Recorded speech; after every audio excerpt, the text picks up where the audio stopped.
আজ আমি আমার আঁকার গল্প নিয়ে এসেছি। সামনেই সরস্বতী পুজো, তাই ইচ্ছা হলো এবার বড় পেপারে মায়ের ছবি আঁকার চেষ্টা করলে কেমন হয়। তো সময় নষ্ট না করে আঁকা শুরু করে দিলাম। আর এখানে গপ্পমীরের থেকে গল্প শুনছি। এই গল্পের সঙ্গে আমার আঁকার গভীর একটা সম্পর্ক রয়েছে। ছোটবেলা থেকে ছবি আঁকতে, গল্প বই পড়তে খুব ভালোবাসতাম, কিন্তু তখন অডিও স্টোরি কেমন হয় সেটা জানতাম না। শুভঙ্করের থেকে শুনেই আমার অডিও স্টোরির সঙ্গে পরিচয়।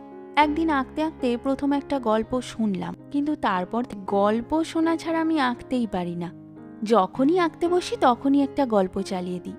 তো কথা বলতে বলতে আমার আঁকা এদিকে হয়ে গেছে, আর রং করার পর ছবিটা কেমন হলো সেটাও আপনাদের দেখাবো। আর হ্যাঁ, সামনেই কিন্তু নতুন গল্প আসছে। গল্পের নামটাও আপনাদের বলে দিই।